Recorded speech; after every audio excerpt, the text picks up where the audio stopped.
Welcome back to California Edition. I'm Brad Pomerance. We are joined by Gilda Ochoa. She's a professor at Pomona College. She recently wrote this book. It's her third. It's called Academic Profiling, Latinos, Asian Americans, and the Achievement Gap. And what I find so compelling about this book is when you talk about the achievement gap, there are many layers to the notion of an achievement gap. That's what you learned. Tell us about how you went about writing this book. Thank you. So I spent 18 months at a school that I referred to as Southern California High School. It's a fairly large public high school. The predominant population are working class Mexican Americans and middle and upper middle class Asian Americans. Interesting. I was there with students from the Claremont colleges where we interviewed a couple hundred people. And this was an 18-month research project. This is the final result. I am desperate to hear what your conclusions were, because here we are in Southern California with a growing Mexican American population, with an Asian American population that's perceived as, you know, filled with tiger moms, but yet it's so much more layered and textured than that. Absolutely. So I go in looking at students' schooling experiences. Everybody has something to say about education, but too few people listen to students, and that's what we did. And really, I unmask the idea that there's an achievement gap. Because beyond the achievement gap, there are other more important gaps that lead to an achievement gap. There are what I talk about in the book as social gaps. What does that mean? Social gaps. What's a social gap? It refers to the division of students. And at many schools, including at Southern California High School, students are separated based on curriculum tracks, which starts earlier, starts oftentimes in elementary school. They're put into courses, we know it in high school as honors and AP, college prep, vocational. And those tracks, they've been around with us for decades. They're not questioned, but the reality is there's an academic profiling that's tied to those tracks. And did you find at Southern California High School that, generally speaking, Latinos were in a less academically rigorous gap, whereas Asian Americans were in a more rigorous track? Yes, that's unfortunately the case. And Southern California High School is not unique in that regard. Most of the Latino students were in what they call the college prep, but they didn't have access to necessarily the most rigorous courses. They didn't have access to counselors. They weren't being geared to go towards the top tier colleges and universities. What's remarkable to me about that is that, as we know, a real shocker of a study came out recently which indicated that for the first time, Anglos are now a plurality of public school students, but not a majority. I mean, the future of our nation, just look at demography.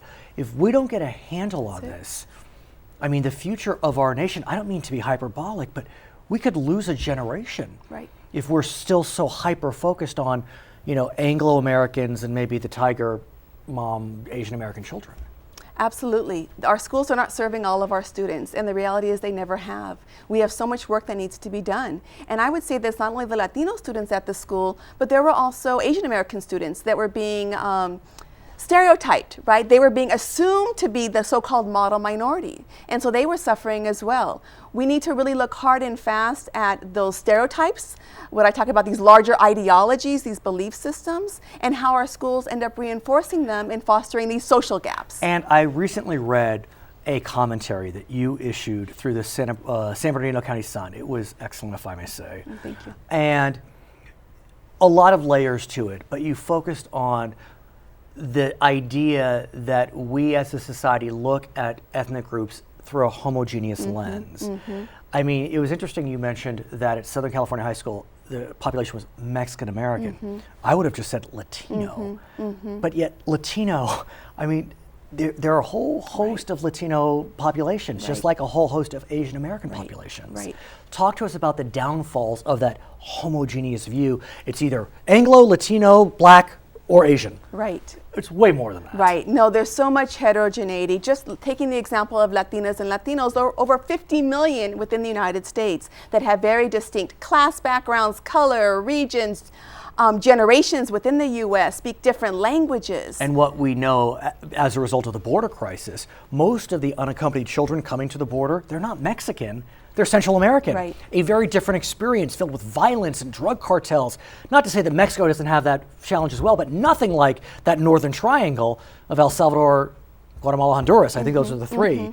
So what did you learn? I mean, I guess this population of Southern California High was more Mexican, but did you see distinctions amongst the different Latino groups? At this particular school, not so much, and I think it's primarily because they were being pitted against Asian Americans. In previous work, I have seen some generational differences, but I think what the examples that you gave point to is why it's so crucial for our educators to better understand the populations that they serve. Because I also write in the article, right, that most of our educators remain white. And let's talk about that, because you made me a little nervous. I admit it. I got a little stomachache because I thought, boy, she's right.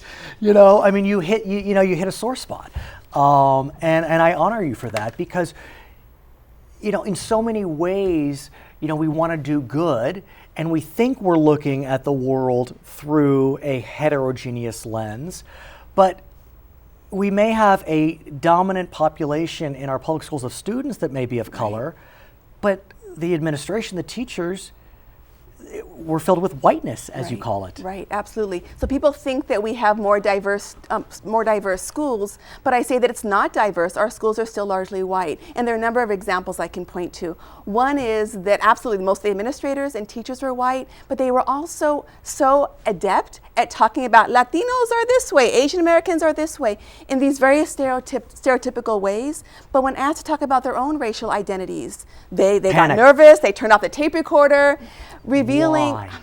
I think that there's this idea that we need to be color blind. Which may be a lofty goal in the end, but in the 21st century, at least right now, in the mid part of this decade, you know, it still exists. And to talk about color blindness ignores the centrality of race in people's lived experiences, but also the significance of racism. We are not in a post-racist society. Can I get personal for a second? Perhaps. Good answer. You are of Latino descent, but may not present as Latino. How has that presented for you? So I think Is that okay that I ask you that?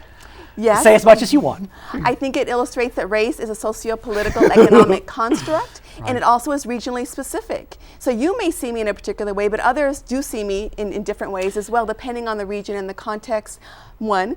But also, race is more than just phenotype. Race is where someone lives. It is also tied to a history and an ancestry. So let's pull back from you and really talk about the grander issue, because it does bring up a good point. Someone may present one way, yet they simply, I met a woman yesterday, I presumed she was Latino, and wound up she was Palestinian. You know, and so all of a sudden my views changed. I'm like, oh God, I'm that guy, my views are changing.